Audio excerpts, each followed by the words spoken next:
साथ डिस्कशन करेंगे। मैं अपना सब्जेक्ट आपके साथ डिस्कस करूंगी, यानी चाइल्ड डेवलपमेंट एंड पेडागोजी।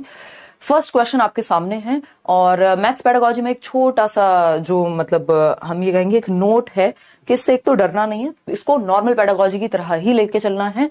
आप अगर पढ़ के समझ गए लैंग्वेज तो क्वेश्चंस गलत नहीं होंगे।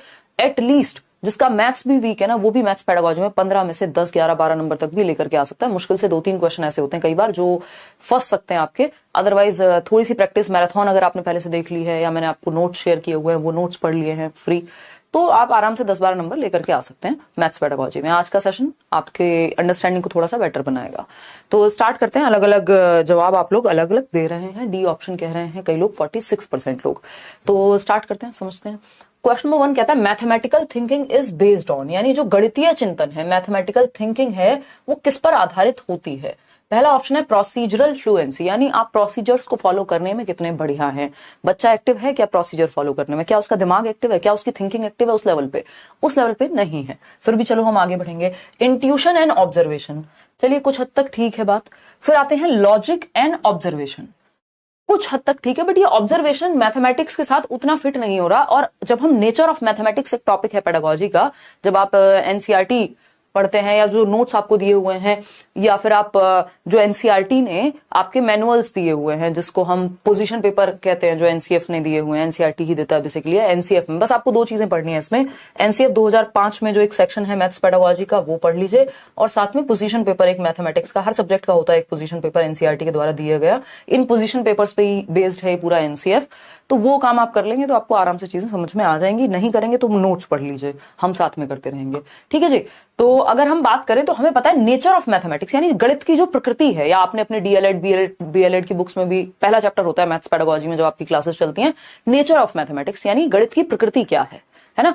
तो गणित की प्रकृति हमें पता है लॉजिकल है और रीजनिंग बेस्ड है, तार्किक होता है गणित। ये बात बच्चे को पता होनी चाहिए। तो सारे ऑप्शन से बेटर ऑप्शन क्या हो गया, लॉजिक एंड रीजनिंग बेस्ड होती है जो मैथमेटिकल थिंकिंग होती है।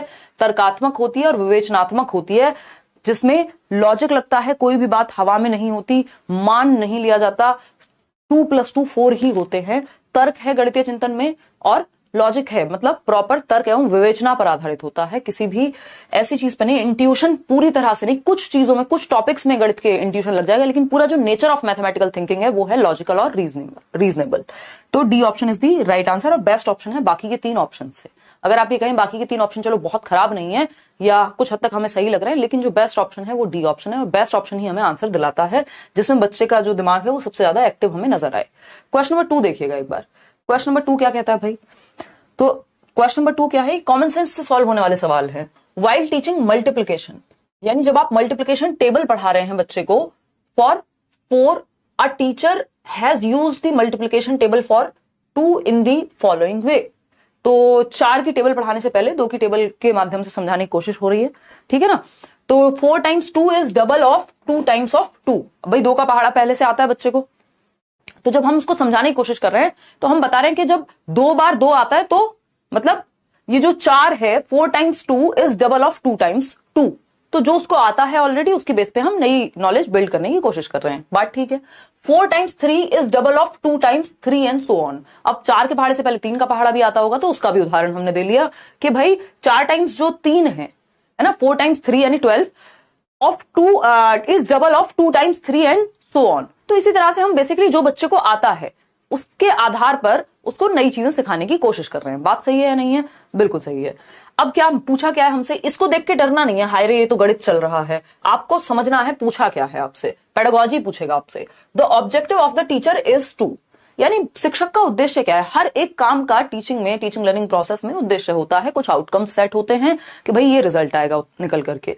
तो पहले उद्देश्य समझना है कि उद्देश्य क्या है, आउटकम नहीं पूछा यहाँ पे।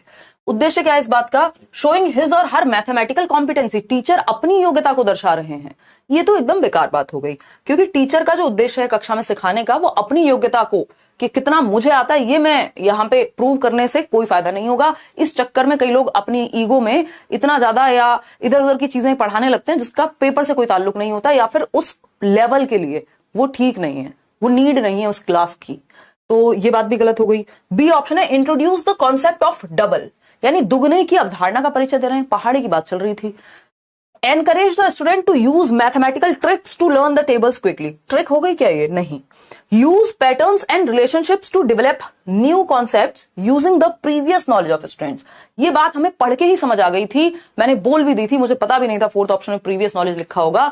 हमें ये पढ़ के समझ आ गई थी कि बच्चे के पूर्व ज्ञान से जोड़ने की कोशिश हो रही है। जो बच्चे को 2 का पहाड़ आता है उसके बेसिस पे जोड़ करके एक पैटर्न पहचानने की हम कोशिश कर रहे हैं जो पहाड़ों में फॉलो होता है, यानी टेबल्स में फॉलो किया जाता है, एक पैटर्न है।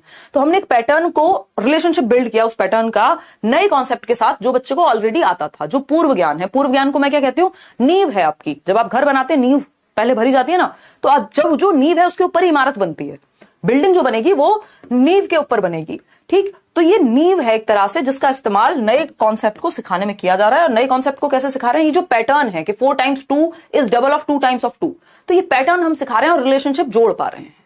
ठीक है जी। उदय सर की क्लास होपफुली कल या परसों में एक बार मैं उनको पूछ के बताती हूँ। आज उनको लगवाना था सेशन, बट मैं आज फोन ऑफ करके आराम से सो चुकी थी क्योंकि आज बैच में क्लास होती नहीं है और कल मुझे पता नहीं था इस बारे में। क्वेश्चन नंबर 3 देखिए, a student has the concept of fraction, he she can easily understand the concept of rational number by linking it with fraction according to Piaget। Piaget हर जगह आते हुए मिलेंगे आपको। क्यों? क्योंकि Piaget ने दिमाग कैसे डेवलप होता है इसके बारे में स्टेजेस दिए हैं, है ना। तो वो तर्क कब आता है आपको पता है? कॉन्क्रीट ऑपरेशनल में 7 से 11 वर्ष में, ठीक है ना। तब हम रेशो प्रोपोर्शन सिखाने की बात करते हैं।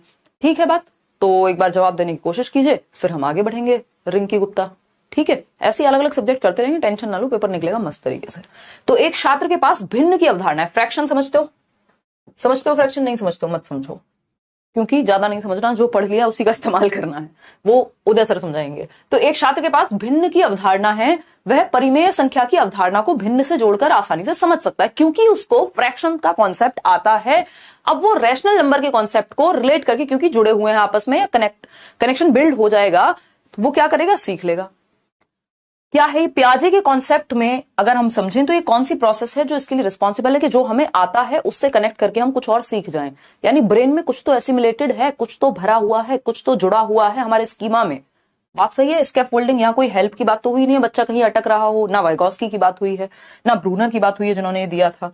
तो assimilation is the right word, कि आत्मसात करना, एसिमुलेट करना। आपके ब्रेन में ऑलरेडी एक कॉन्सेप्ट है जो आपने एसिमुलेट किया हुआ है, वो है फ्रैक्शंस का कॉन्सेप्ट। आपने उसी से जोड़ करके एक जुड़ा हुआ कॉन्सेप्ट आप समझ जाएंगे। अब क्यों? क्योंकि आपके ब्रेन में एक स्कीमा है, आपने एक एसिमुलेटेड स्कीमा आपके ब्रेन में है, ऐड किया हुआ है आपकी नॉलेज में, उसी से जोड़ करके कुछ और भी समझ जाएंगे। तो ये प्रोसेस कौन सी यूज होगी? एसिमुलेशन। याद होगा एक क्वेश्चन आता है कि एक बच्ची है सीता नाम की, जो दाल चावल खाना सीख रही है, मिला करके खाती है, वो दोनों को मिक्स करके हाथ से खाना सीख रही है। तो ये क्या है? ये प्रोसेस है, जो उसको आता है ऑलरेडी, उससे जोड़ करके कुछ और सीख रही है। यानी ब्रेन में चीजें हैं, बस उसी का इस्तेमाल करके काम बन रहा है।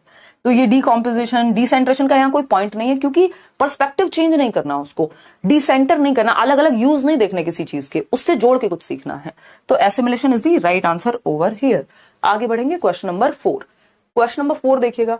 क्वेश्चन नंबर 4 है आपका, अगर आप 10 सेट बैठ करके 5 सेट मैं सॉल्व करा दूं, या जितना भी हो पाएगा उतना करने की कोशिश करेंगे, 5 आप खुद से, 10 आप खुद से बैठ करके सिर्फ प्रीवियस ईयर के सेट सॉल्व कर लेते हैं, ये 15-15 नंबर के, 10 नंबर से 1 नंबर कम आएगा नहीं। और वो जो फ्री नोट्स दिए हुए हैं डिस्क्रिप्शन बॉक्स में, उनको पढ़ लेना, है ना। ऊपर ही रहोगे, फिर आप 15 के आसपास ही जाओगे। बल्कि a grade 4 student is enable to do multiplication, एक चौथी कक्षा का बच्चा है जो मल्टीप्लीकेशन नहीं कर पा रहा है, जबकि हम FLN में फ्लुएंसी और जो आपका फाउंडेशनल लिटरेसी एंड न्यूमरेसी की बात है, जो हम कह रहे हैं कि बच्चे को तीसरी कक्षा तक आ जानी चाहिए कि बेसिक जोड़ घटा गुणा भाग वो सीख जाए, पढ़ना लिखना वो सीख जाए।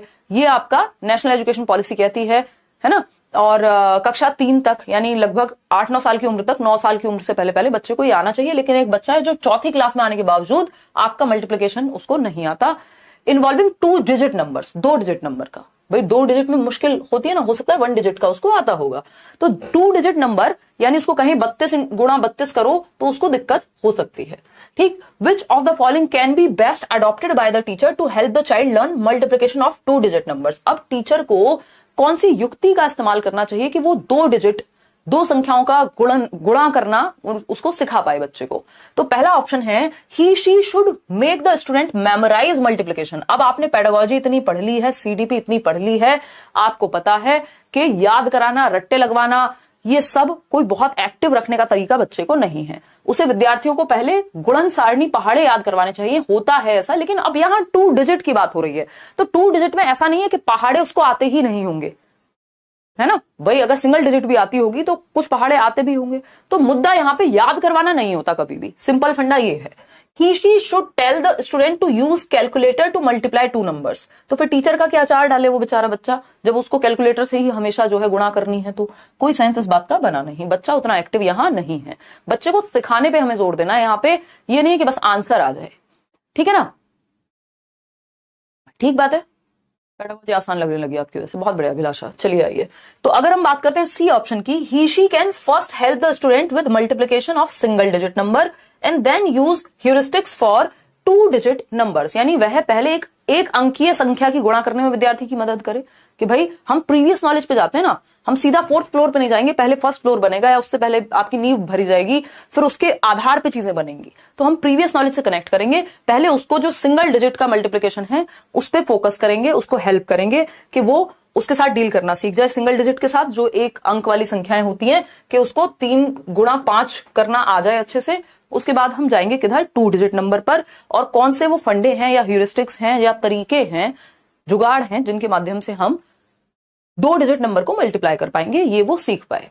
बात तो सही है, तरीका यही होना चाहिए। हम कहा नोन टू अननोन लेके चल रहे हैं। ये कौन सी अप्रोच है आपकी पेडागोजी में, ये है नोन टू अननोन की अप्रोच, सिंपल टू कॉम्प्लेक्स की अप्रोच। क्या है ये, नोन टू अननोन, शिक्षण का सूत्र है ये, ज्ञात से अज्ञात की ओर। जो बच्चे को आता है, क्या आता है, प्रीवियस नॉलेज, जो उसका पूर्व ज्ञान है, तो ज्ञात से अज्ञात की ओर ले जाते हैं हम, सिंपल टू कॉम्प्लेक्स ले जाते हैं, सरल से जटिल की ओर। ऐसा नहीं होता डायरेक्ट पहले जटिल की ओर जाएं। तो आपको सबको पता है कि पहले हमें सिंगल डिजिट मुश्किल लगते हैं, फिर हम वो सीख जाते हैं, तो वो हमारे लिए सिंपल हो जाते हैं, और फिर हम 2 संख्याओं वाली गुणा सीख पाते हैं। तो सरल से जटिल की ओर जा रहे हैं हम यहाँ, बात तो सही है। फिर आता है आपका डी ऑप्शन, इसको भी पढ़ लेते हैं, क्या पता ये इससे भी अच्छी बात कर रहा हो। डी ऑप्शन है, he she can perform the multiplication algorithm repeatedly on the blackboard and ask the student to solve similar problems using the algorithm taught. कि जो भी मेथड, जो भी तरीका, जो भी एल्गोरिथम, जो भी स्टेप बाय स्टेप प्रोसेस को एल्गोरिथम बोलते हैं, सिखा दिया है, बता दिया है ब्लैक बोर्ड पे मल्टीपल टाइम। अब बच्चे को अगर समझ में ही नहीं आया, आप 70 बार बता दो ब्लैक बोर्ड पे, करते रहो, खुद से ही खेलते रहो, तो ये तो सेंस बना नहीं। बच्चा एक्टिव है सी ऑप्शन में, और उसके सिंपल टू कॉम्प्लेक्स का हम यहाँ रूल भी फॉलो कर रहे हैं। हम नोन टू अननोन भी ले जा रहे हैं बच्चे को, और एक एक करके चीजें जोड़ करके सिखा रहे हैं। तो सी ऑप्शन सबसे बेहतर ऑप्शन है जो बच्चे के पक्ष में है, ठीक है। क्वेश्चन नंबर 5 पर जाएंगे, बहुत ही आसान सा सवाल, बट इसके लिए आपको 2-3 कॉन्सेप्ट पता होने चाहिए, नहीं तो गड़बड़ हो जाएगी। बस नंबर 75, बस का नंबर क्या है 75, goes to the central market, एक केंद्रीय बाजार में जा रही है आसपास कहीं या जहां पे भी। Here the use of number is dash, यानी ये जो नंबर का यूज हुआ है, बस संख्या 75। भाई बस संख्या होती है ना, ऐसे दिल्ली में बहुत सारी बसेस चलती हैं, किसी बस का नंबर होगा 623, किसी का 302 होगा।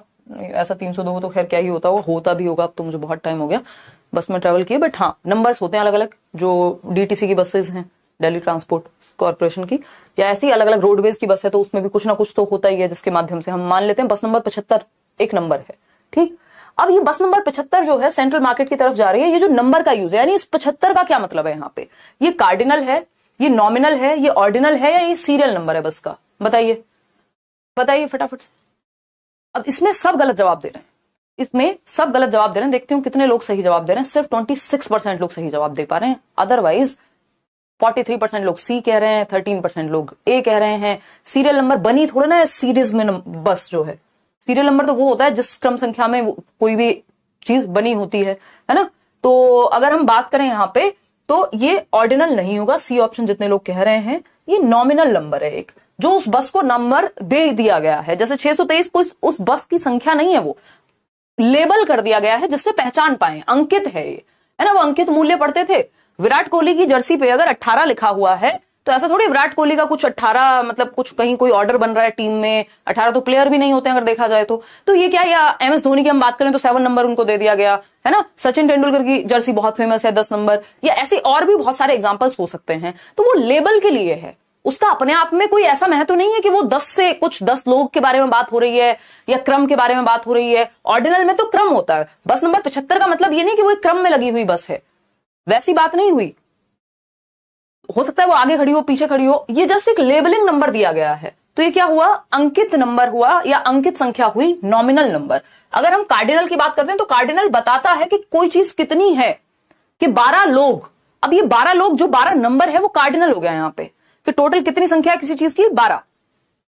ठीक है बात। अगर हम बात करते हैं यहां पे कितने आदमी थे, याद कीजिए शोले मूवी, कितने, 4-5 जो भी थे, तो वो कार्डिनल नंबर हो गया कि टोटल कितनी संख्या, किस बारे में बात हो रही है, कितने लोग हैं, हाउ मैनी, तो वो कार्डिनल नंबर से पता चलता है। ठीक। अगर हम बात करें यहां पर, अगर लेबल करने के लिए जो हम संख्या यूज कर रहे हैं वो है नॉमिनल नंबर। ठीक है बात। ऑर्डिनल नंबर ऑर्डर बताती है किसी चीज का, कि भाई यहां से तीसरा, किसी को अगर हमें बताना हो कि भाई फलाने का घर कहां है या कोई जगह कहां है, तो हम कहते हैं यार यहां से ना तीसरे कट पे लेफ्ट ले लेना। अब वो तीसरा जो है वो ऑर्डिनल है, वो पहला आएगा, फिर दूसरा आएगा, फिर तीसरा आएगा। यहां जरूरी नहीं है 75 का मतलब है टोटल नंबर बसेस जो है 75 ही होंगी। सीरियल नंबर हमें पता ही है, कोई चीज जब बनती है तो उसकी एक सीरीज में एक नंबर होता है, क्रम संख्या, जो एक तरह का अगर देखा जाए तो ऑर्डिनल नंबर ही हो गया, कि ऑर्डर के हिसाब से सीरीज बनाई गई है। तो ये एक बेसिक सी बात है, nominal number is the right answer, ध्यान रखिएगा। ऑर्डिनल ऑर्डर को, क्रम सूचक है। क्वेश्चन नंबर 6, सीरियल नंबर नहीं है वो बस का, जो कई लोग सीरियल नंबर अभी भी कह रहे हैं। क्वेश्चन नंबर 6 देखिएगा एक बार।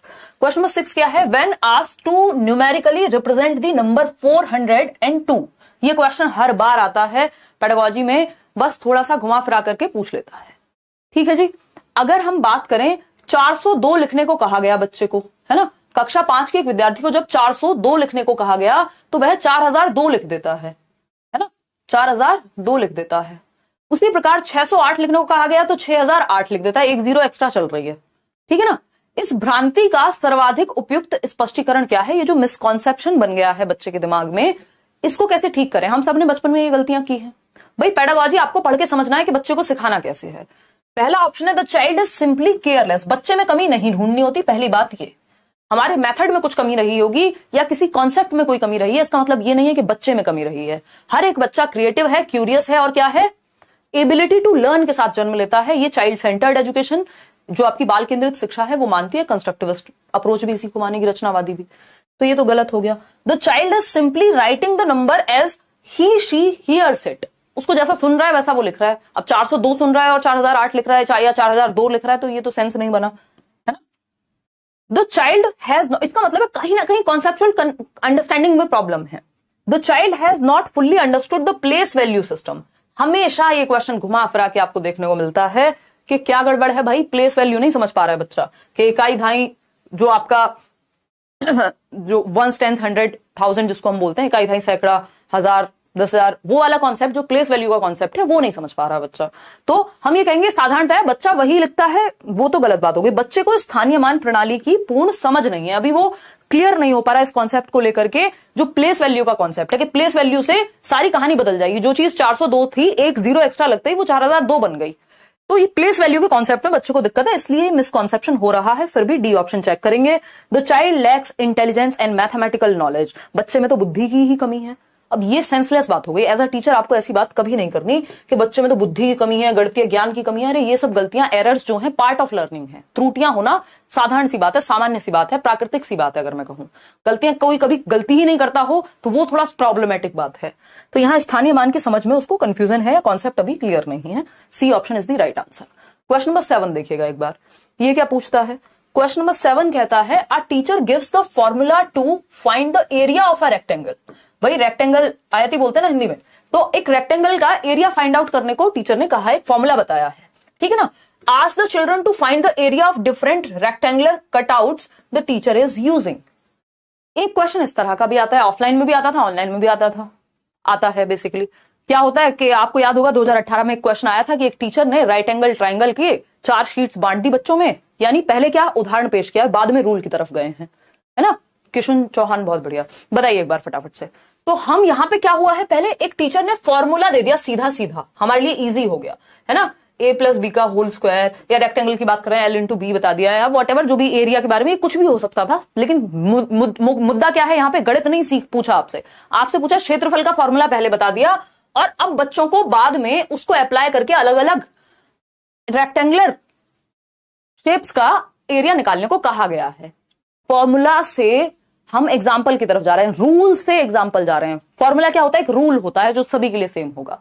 रूल टू एग्जाम्पल जाना डिडक्टिव मेथड कहलाता है, यानी निगमनात्मक विधि कहलाती है ना। ये कोई ऑब्जर्वेशन मेथड नहीं है, लेबोरेटरी मेथड नहीं है, या तो ये इंडक्टिव होता है या तो ये डिडक्टिव होता। तो ये डिडक्टिव मेथड है क्योंकि रूल टू एग्जाम्पल गए हैं। यही अगर एग्जाम्पल पहले दिया होता टीचर ने, बहुत सारे रेक्टेंगुलर दिखाए होते, फिर बताया होता इनमें क्या समानताएं हैं, फिर फॉर्मूले तक पहुंचते। यानी पहले हमने परिभाषा नहीं बताई संज्ञा की, यहां पे पहले परिभाषा बता दी, बाद में उदाहरण बताए। अगर पहले उदाहरण बता देते बाद में परिभाषा तक जाते तो वो इंडक्टिव मेथड हो जाता।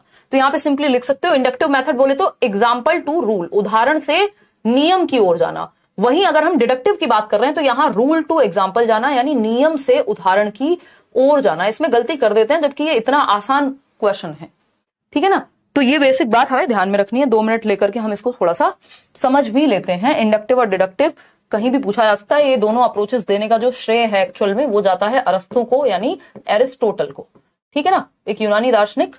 इंडक्टिव रीजनिंग या डिडक्टिव रीजनिंग या मेथड के नाम से हम बाद में जानते हैं, ठीक है।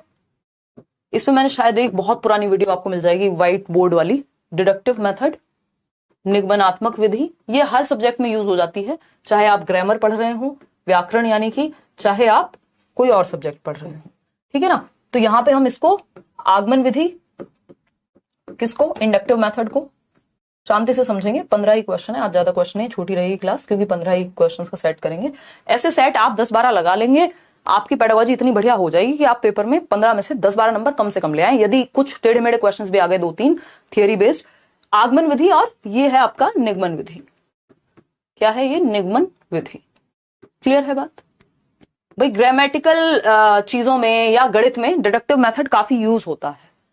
तो अगर हम बात करें, यहां पहले आपने रूल बता दिया बच्चे को, क्या बताया, रूल बता दिया। रूल टू एग्जाम्पल लेकर के जाते हैं, यानी नियम से उदाहरण की ओर। संज्ञा की परिभाषा बताई और फिर उसके उदाहरण बताए, है ना। किसी वस्तु स्थान किसी व्यक्ति वस्तु स्थान के नाम को संज्ञा कहते हैं। फिर बताया आगरा क्या है, एक संज्ञा हो गई। तुम्हारा नाम क्या है हिमांशी, संज्ञा हो गया। इसी तरह से जब आपने पहले डेफिनेशन बताई कि भाई noun is the name of a person, place और thing is known as noun, फिर बाद में आपने एग्जाम्पल दे दिए कि तुम्हारी जो फेवरेट डिश है छोले भटूरे, वो क्या है, आपकी संज्ञा का ही उदाहरण है। तो पहले नियम बताया, और यहाँ पे यही तो हुआ है, पहले फॉर्मूला बता दिया और फिर फॉर्मूला से प्रैक्टिस कराए जा रहे हैं हम, a+b का होल स्क्वायर, और फिर बहुत सारे क्वेश्चंस दे दिए। तो ये क्या हुआ, रूल टू एग्जाम्पल जाना है, ठीक। अगर हम इंडक्टिव की बात करें, छोटे बच्चों के लिए इंडक्टिव ज्यादा बेटर रहता है, बाकी डिपेंड करता है कहाँ आप कौन सी अप्रोच यूज करेंगे, वो उस चीज पे डिपेंड करेगा जो आप पढ़ा रहे हैं। दोनों का मिक्स एंड मैच भी चल सकता है। छोटे बच्चों के लिए इंडक्टिव ज्यादा बेहतर रहता है क्योंकि यहां हम उदाहरण से नियम की ओर जाते हैं। हमने बहुत सारे राइट एंगल ट्राइंगल दिखाए, ये क्वेश्चन आया था 2018 में, बहुत सारे राइट एंगल ट्राइंगल दिखाए और उसके बाद हमने बच्चों से रूल पूछा कि इनमें समानता क्या दिख रही है। ये ऐसा हो गया, अगर मैं गणित के कॉन्सेप्ट के हिसाब से बताऊं, कि आपने पहले क्या किया, 4 शीट दे दी बच्चों को जिसमें स्क्वायर बना था। स्क्वायर समझते हो, वर्ग कहते हैं स्क्वायर को। 4 पिक्चर दी या 4 पेपर दिए बच्चों को जिसमें स्क्वायर्स थे, ठीक। अब आपने कहा कि इसके बारे में तुम्हें क्या लग रहा है कि क्या समानता है इनमें या क्या प्रॉपर्टी हो सकती है इसकी। तो बच्चे कहेंगे ये चारों की ही जो डायमेंशन है वो बराबर है, जो चारों भुजाएं हैं वो बराबर हैं वर्ग में। तो फिर हम रूल पे गए, रूल तक हम पहुंचते हैं उदाहरण से कि भाई ये जो 4 साइड्स होती हैं वो इक्वल होती हैं एक ट्राइंगल में, सॉरी वर्ग में, या जिसको हम स्क्वायर कह रहे हैं, या ट्राइंगल की अपनी प्रॉपर्टीज होंगी। तो आपने पहले एग्जाम्पल से रूल गए। अगर आप डायरेक्ट पहले रूल बता दें कि भाई चारों भुजाएं बराबर होती हैं एक वर्ग के अंदर या एक स्क्वायर के अंदर, तो वो तुरंत डिडक्टिव बन जाएगा। क्यों, क्योंकि फॉर्मूला पहले बता दिया, ठीक है ना। तो यहाँ पे एग्जाम्पल टू रूल, या हम एग्जाम्पल को कहते हैं स्पेसिफिक टू जनरल, बट वो उतना बनता नहीं है। रूल टू एग्जाम्पल का मतलब है जनरल टू स्पेसिफिक, सामान्य से विशिष्ट की ओर। इतनी बेसिक बातें ध्यान रखनी है, सिंपल ये एक लाइन याद रखोगे चल जाएगा काम। आगे बढ़ेंगे क्वेश्चन नंबर 8 पर। क्वेश्चन नंबर 8 क्या कहता है भाई, समझते हैं। पेडागोजिकल क्वेश्चन है, लैंग्वेज हमेशा बड़ी होती है बट डरना नहीं है, आपने घबराना नहीं है। बताइए क्वेश्चन नंबर 8 फटाफट से। गुड इवनिंग भाई, बताओ एक बार। सब्सक्राइब करके बेल आइकॉन दबा करके रखा करो ताकि नोटिफिकेशन टाइम पे पहुंच जाए, या फिर टेलीग्राम चैनल पे भी जुड़ जाओ ताकि वहां फिर मैं कोई भी सेशन होता है उससे पहले नोटिफिकेशन आपका जाता ही है।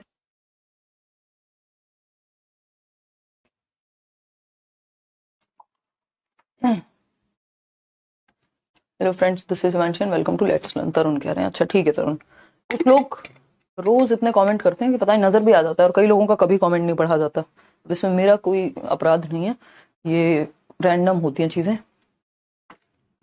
वो तो नहीं हो पाएगा रूप, एसएमएस वाला पेपर तो नहीं नहीं नहीं, वो नहीं दे पाएंगे भाई गोपाल सर। सभी लाइक कर दो सेशन को। अरुणा देखो कितनी प्यारी बात कर रही है, जवाब दे दिया आपने पोल में अरुणा, बताइए। 53% लोग। चलिए देखते हैं, ए कह रहे हैं 53% लोग। जेनेट अपनी कक्षा में बहुभुज के कई उदाहरण देती है, यानी Janet uses many examples and non examples. Non examples पता है ना, जो उस चीज के अराउंड होते हैं या इनडायरेक्टली उस चीज को क्लियर करने में मदद करते हैं हमारी। कि जब आपने समझाया कि ट्राइंगल क्या होता है तो आपने एक एग्जांपल दे दिया किसका, स्क्वायर का, कि देखो स्क्वायर ट्राइंगल नहीं होता, तो ये नॉन एग्जांपल हो गया, ठीक है ना। तो जब आप एग्जांपल और नॉन एग्जांपल दे रहे हैं किसका, पॉलीगन्स का, यानी बहुभुज का।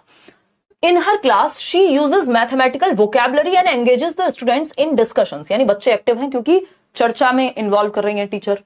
She has the knowledge of errors, यानी बच्चे गलतियां करते हैं ये टीचर को पता है। And alternate conceptions, उनको ये भी पता है कि बच्चे कई बार भ्रांतियां पैदा हो जाती हैं बच्चे के दिमाग में। जैसे अभी एक मिसकॉन्सेप्शन पढ़ा था ना हमने थोड़ी देर पहले, कोई क्वेश्चन था तो भ्रांति पैदा हो जाती है। वो सोच सकता है कि नहीं यार रेक्टेंगुलर के भी चारों साइड बराबर होती हैं, मतलब कुछ भी ऐसी भ्रांति मिसकॉन्सेप्शन पैदा हो सकता है, ये भी टीचर को पता है पहले से। As a mathematics teacher which of the following is most appropriate for Janet. अब जेनेट एक गणित की शिक्षिका के रूप में सबसे उचित बात जेनेट के लिए क्या है, बताइए। हाँ पोल में आंसर देते हैं और फिर चेंज कर लेते हैं। आजकल तो चेंज वाला system I think Taleb change हो गया, अब आप शायद अपना आंसर चेंज नहीं कर पाते हैं। देखिएगा, तो अगर हम बात करें, आप भी तो इसलिए पढ़ रहे हैं पेडागोजी में अल्टरनेट कॉन्सेप्शंस, ये जो आपकी वैकल्पिक अवधारणाएं हैं हम क्यों जान रहे हैं। पेडागोजी में अलग से एक टॉपिक है जिसपे हम चर्चा करते रहते हैं। एरर, यानी आपको एज अ टीचर ये भी पता होना चाहिए कि बच्चों का गलतियां करना सामान्य बात है। लर्निंग की प्रोसेस में, अधिगम की प्रक्रिया में, शिक्षण अधिगम की प्रक्रिया में गलतियां सामान्य सी बात है, पार्ट एंड पार्सल है। अब ये बात जो है एक मैथमेटिक्स टीचर के रूप में क्या सबसे उपयुक्त बात है जेनेट के बारे में, जबकि उनको ये सब पता है।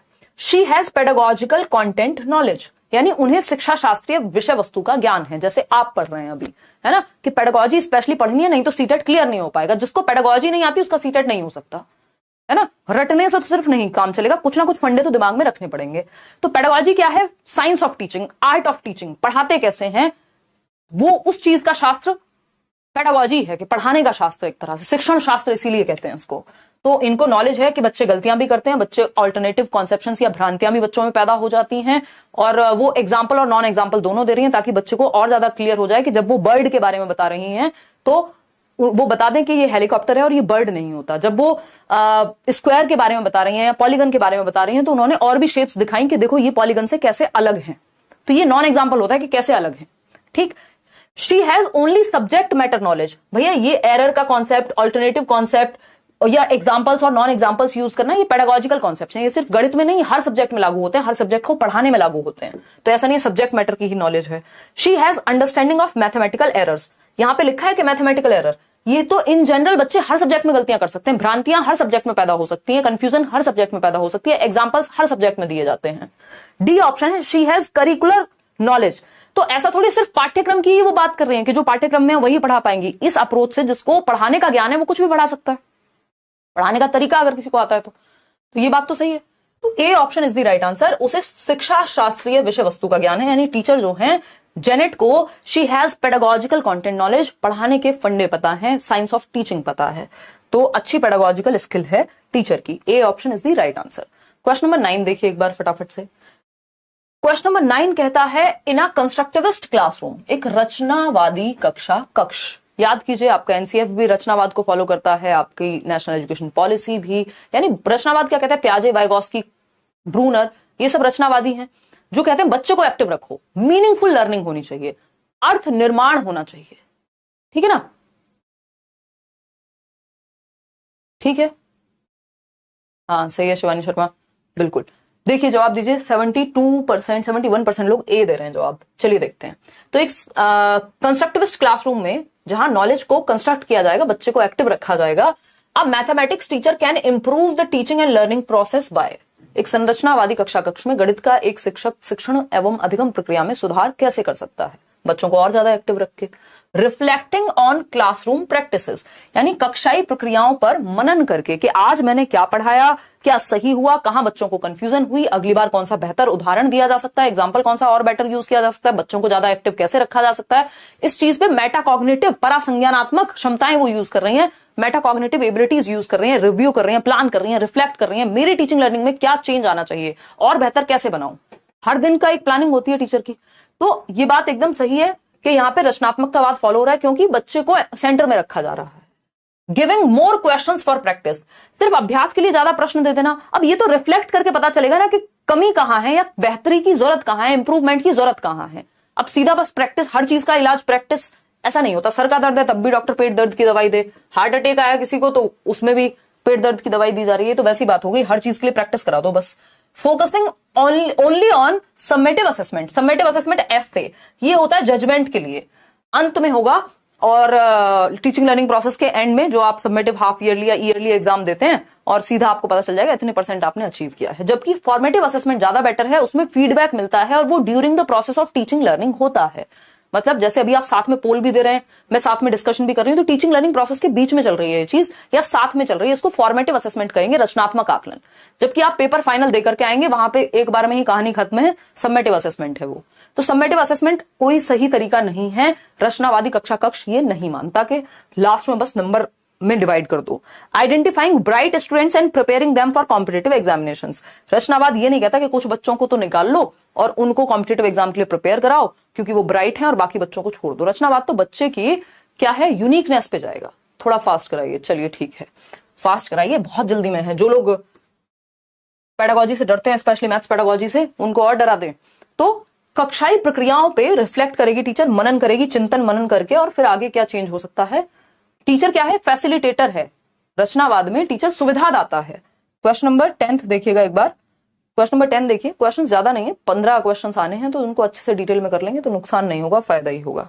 देखिएगा क्या है question. According to national curriculum framework 2005, यानी राष्ट्रीय पाठ्यचर्या की रूपरेखा 2005 के अनुसार, teaching and learning methods in mathematics at primary level should focus on, यानी जो आपका एनसीएफ है उसके अनुसार प्राथमिक स्तर पर गणित में शिक्षण और अधिगम विधियां केंद्रित होनी चाहिए। यानी किस तरह के या किन तरह के मेथड्स को हम यूज करें प्राइमरी लेवल पर एनसीएफ के according. Child centred methods, constructivism पे बेस्ड है आपका पूरा जो एनसीएफ है, यानी बच्चे को एक्टिव रखो। टीचर क्या है, सुविधादाता है, फैसिलिटेटर, एक माली की तरह, एक गार्डनर की तरह है जो ध्यान रखता है, ठीक, थोपता नहीं है चीजें। तो जहां बच्चा एक्टिव होगा हम समझ जाएंगे। Explorations of various patterns in mathematics, यानी गणित में विभिन्न प्रतिमानों की खोज पर, यानी बच्चा एक्टिव है। जब वो खोज करेगा, एक्सप्लोर करेगा, डिफरेंट पैटर्न्स को समझेगा, तो बच्चा एक्टिव है, बात तो सही है।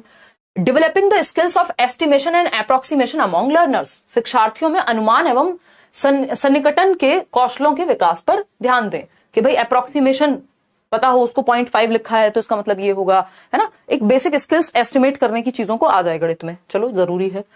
Informal ways of learning like games, solving puzzles, यानी जो अधिगम की अनौपचारिक विधियां हैं, यानी सिर्फ पेन पेपर पे नहीं, जो डिफरेंट तरीके से बच्चा लाइफ में सीख रहा है कि पजल सॉल्व करके, गेम खेल करके भी वो कॉन्सेप्ट सीखता है, तो बच्चा इसमें भी एक्टिव है, यहां भी एक्टिव है।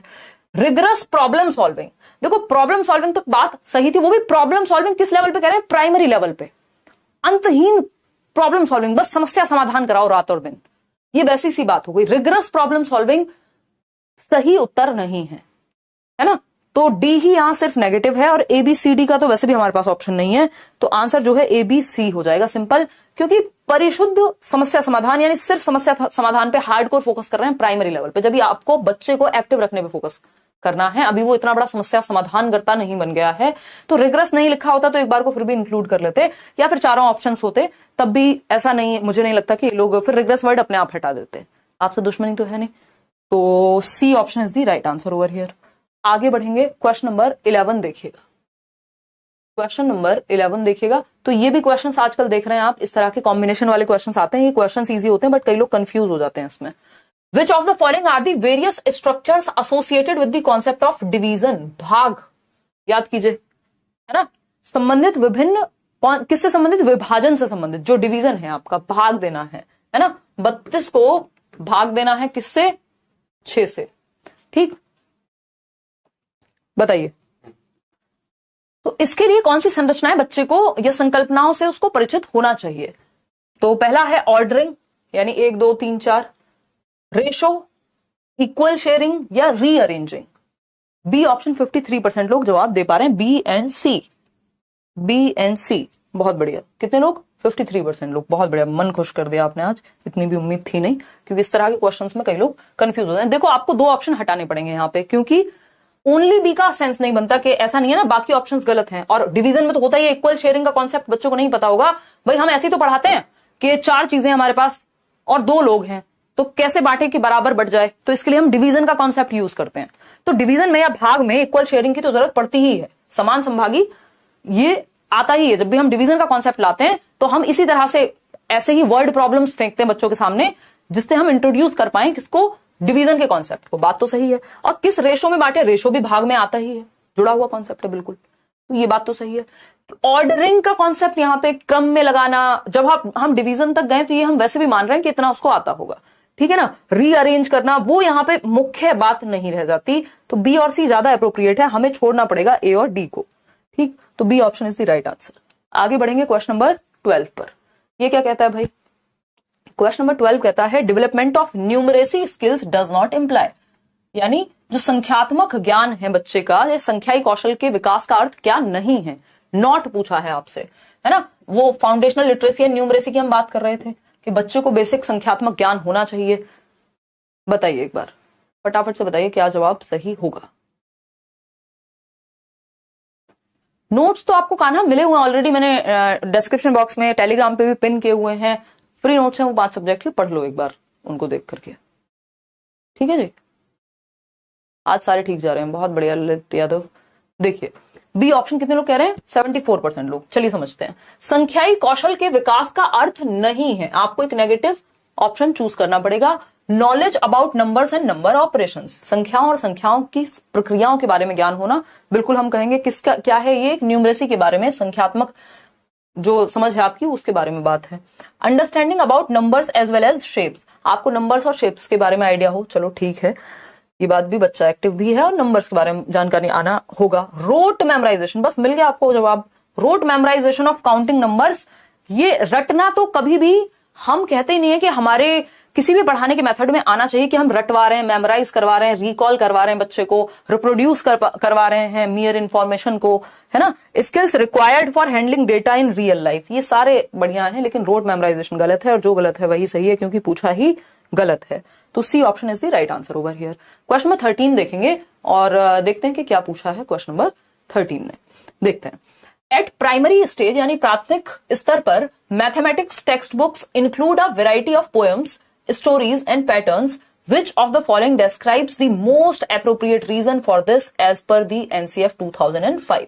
जो आपका डॉक्यूमेंट है, जो आपको NCF जिसको हम कहते हैं, जो आपको दिशा देता है कि कौन सी चीजें कैसे पढ़ाई जानी चाहिए, NCERT ने डेवलप किया था। अभी नया NCF भी आ चुका है, ठीक है ना। बताइए। बहुत बढ़िया, डी ऑप्शन 76% लोग कह रहे हैं। और 2 सवाल और हैं इसके बाद, और फिर पोल वाली दीदी सो गई हैं, नहीं पोल वाले भैया हैं, वो वैसे भी थोड़े सोए हुए रहते हैं। देखिएगा एक बार, अगर हम बात करें, सोई नहीं है एक्चुअली, होता क्या है कि जिनका इंटरनेट वीक होता है कई बार उनके पास पोल पहले आ जाता है, वीडियो थोड़ी कई बार अटकने में, क्योंकि पोल इजी सी बात है इंटरनेट के पर्सपेक्टिव से सोचोगे तो, बहुत भारी डेटा नहीं लगेगा, और वीडियो अगर कहीं थोड़ी बहुत लैग कर जाती है तो उन लोगों को लगता है पोल पहले आ गया या तो पोल बाद में आया, तो वो नेट का कुछ प्रॉब्लम होता है उस केस में ज्यादा ऐसा लगता है। देखिएगा, प्राथमिक स्तर के गणित थोड़ा बहुत कुछ माइक्रो सेकंड्स का इधर उधर होता भी है, बट उतना नहीं होता कि बहुत लेट लगे। प्राथमिक स्तर के गणित में पाठ्य पुस्तकें, विविध कविताएं, कहानियां और प्रतिमान संलग्न होते हैं। जब आप गणित की भी किताब पढ़ेंगे 1st to 5th की, तो उसमें बहुत सारी स्टोरीज होती हैं। आपको लगेगा पता नहीं ये क्या चल रहा है, गणित है कि स्टोरी है, क्योंकि बच्चे वैसे ही सीखते हैं। इंग्लिश भी कराएंगे प्रैक्टिस, और ना टेंशन ना लो, ठीक। तो बच्चे वैसे ही सीखते हैं।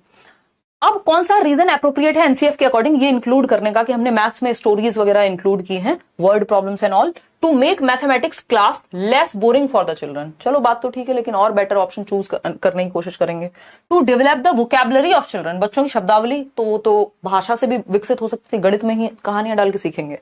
To get for some leisure time in the mathematics class, थोड़ा फालतू टाइम, फ्री टाइम मिल जाए जिसमें आराम से कहानियां चलती रहें, कोई सेंस है इस बात की। डी ऑप्शन है to make mathematics contextual and related to life experiences of children. बस आपको यही देखना है बच्चे के भले की तरफ कौन सा ऑप्शन आपको लेकर के जा रहा है, और कोई भी चीज यदि एनसीएफ कह रहा है तो वो बच्चे के भले के लिए होगी, वो टाइम पास के लिए नहीं होगी। वो वोकैबुलरी बढ़ाने के लिए जो शब्दावली है वो बेहतर हो, उसके लिए भाषा की क्लास अलग से होती है, लैंग्वेज की, हिंदी इंग्लिश की। तो गणित को संदर्भित बनाना और बच्चों के जीवन के अनुभवों से जोड़ना, ऐसा नहीं है वोकैबुलरी बिल्ड नहीं होगी, या ऐसा नहीं है इससे क्लास लेस बोरिंग नहीं बनेगी, दोनों बातें ठीक है अपनी जगह पे, लेकिन सबसे बेटर क्या है, ये उद्देश्य तो नहीं है, ये ऑब्जेक्टिव ये थोड़ी होता है कि बोरिंग कम हो जाए इसलिए पढ़ा रहे हैं, बल्कि ऑब्जेक्टिव ये होगा कि हम संदर्भ में सिखाएं बच्चे को, उसके लाइफ से जोड़ करके सिखाएं। जब हम बात करते हैं कि भाई तुम्हारे पास 5 टॉफी हैं और 6 फ्रेंड ने तुम्हारे, कैसे बांटोगे, तो ये क्या हुआ, ये हम उसके जीवन से जोड़ दे रहे हैं। तो D option is the right answer over here, इसलिए हमने वर्ड प्रॉब्लम्स या कहानियां, कविताएं ये सब जोड़ी हैं। क्वेश्चन नंबर 14 देखिएगा एक बार, क्या कहता है question number 14, second last question है। A student of class 5 performed multiplication of 2 digit numbers in the following way. 2 digit number का मल्टीप्लिकेशन एक बच्चे ने गुणा करके देखी है, 17 गुणा 26, 17 गुणा 20 प्लस 6 या 20 जमा 6 जिसको हम कह देते हैं, ठीक, 17 into 26 is equal to 17 into 20 plus 6। अब ये क्या किया बच्चे ने, उस 26 को तोड़ दिया है, बस डिफरेंट तरीके से गुणा की है, 26 को डायरेक्ट करके 20 प्लस 6, तो वो उसने अपनी क्रिएटिविटी लगाने की कोशिश की, गलत थोड़ी हो जाएगा जवाब, आंसर तो वही निकल के आएगा। तो अगर हम देखें how should the teacher evaluate this student, कैसे मूल्यांकन करे टीचर इस बच्चे का, फेल कर दे, नहीं, the teacher should give her 0 marks as this is incorrect method. पहले ही ऑप्शन में लिख दिया 0 नंबर दे दो। भाई इनकरेक्ट मेथड क्या होता है, उसने कक्षा 5 का बच्चा है, नए नए कॉन्सेप्ट सीख रहा है और अपने दिमाग के हिसाब से वो अपना क्रिएटिविटी लगाने की कोशिश कर रहा है, गलत थोड़ी जवाब किया जा सकता है। ये 26 को 20 प्लस 6 नहीं लिख सकते क्या, लिख सकते हैं, ठीक। The student has adopted a different method and hence should be praised and given full marks for this. विद्यार्थी ने एक अलग विधि का उपयोग किया है, इसलिए उसकी प्रशंसा कर पूरे अंक देने चाहिए। उसको अप्रिशिएट कर सकते हो, भाई तुमने डिफरेंट मेथड यूज किया है, बट अगर आपको अपना कोई इनपुट साथ में चिपकाना है कि बेटा इससे टाइम ज्यादा वेस्ट होता है या व्हाटएवर, तो वो आप एक कर सकते हो, लेकिन उसको उसने सही किया है, जो उत्तर है सही दिया है, तो उस चीज के लिए आप उसको अप्रिशिएट करेंगे, और अप्रिशिएट करने के साथ साथ मतलब प्रेज कर सकते हैं, कोई दिक्कत इसमें है नहीं, उसको 0 नंबर तो नहीं देंगे।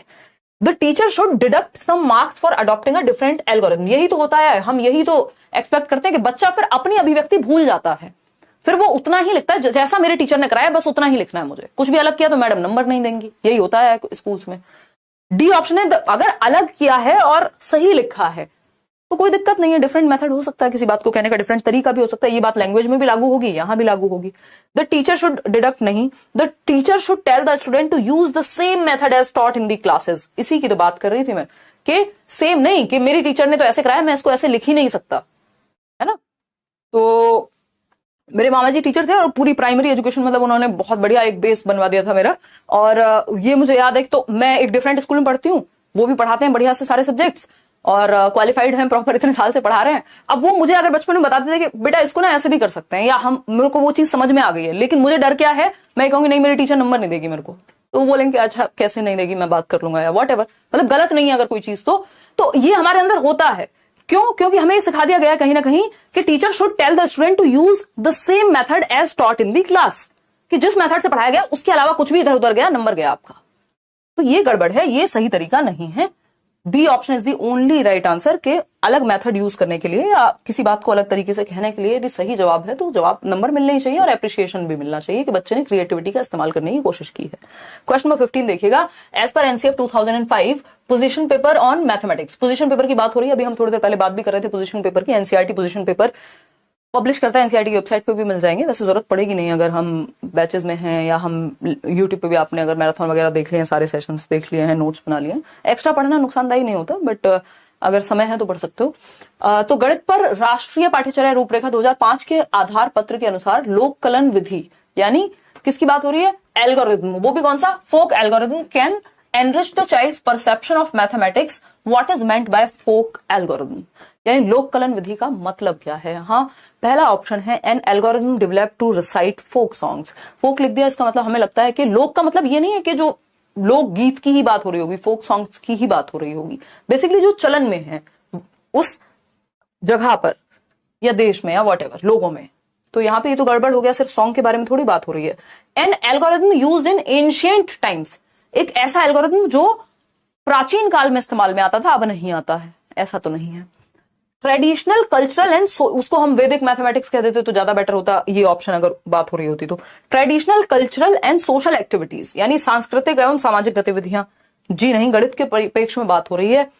The mode of mental calculations used by people who are not formally educated, ये बात एकदम सही है कि हम डेली लाइफ में जो लोकल मैथमेटिक्स या जो रियल लाइफ में मैथमेटिक्स यूज कर रहे हैं लोग, चाहे वो आपका कोई शॉपकीपर हो सकता है, अगर आप गांव में जाएंगे तो एक दुकानदार हो सकता है वो पढ़ा लिखा हो ही ना, लेकिन उसका जो आपकी गणना है वो एकदम ठीक होती है, यानी कैलकुलेशन एकदम सही होती है। तो ये हमारे मेंटल ऑपरेशंस हैं या कैलकुलेशंस हैं used by people who are not formally educated. आपके दादा नाना कोई भी व्यक्ति आपके आसपास हो सकते हैं जिनको प्रॉपर, जिन्होंने एजुकेशन नहीं ली है, लेकिन वो फिर भी उनके अपने फंडे हैं, या तो वो हाथ पे काउंट कर लेते हैं, हाथ पे भी क्या दिमाग में उनके आ जाती है, अच्छा 40 और 6, अच्छा इतना रहा होगा। अब वो व्यक्ति पढ़ा लिखा नहीं है लेकिन वो कैलकुलेशन यूज करता है, अपने मेंटल वेज हैं उसके, उन्हीं को हम फंडों को एल्गोरिथम कह रहे हैं यहाँ पे, ठीक है ना। तो ये फोक का मतलब ये जो चले आ रहे हैं या हमारे चलन में रहे हैं पहले से, अब वो लोकगीत भी उसी से बना है और यहाँ पे जो बात हो रही है वो भी उसी से संबंधित है। तो ये अगले 1 महीने तक सिर्फ लेट्स लर्न से भी जुड़े हुए हैं, है ना। और बाकी be your own constant, out of 15 questions कितने ठीक किए आपने आज वो आप बताइएगा। और हमें बेसिकली क्वेश्चंस को पढ़ के समझना आना चाहिए, पेडागोजी में सारा खेल उसी चीज का है, क्योंकि जो आपने सीडीपी में पढ़ा है वो यहाँ भी काम आएगा, इवन वो सारे सब्जेक्ट्स की पेडागोजी में काम आएगा, क्योंकि पेडागोजी क्या है, एक वे ऑफ थिंकिंग है कि पढ़ाते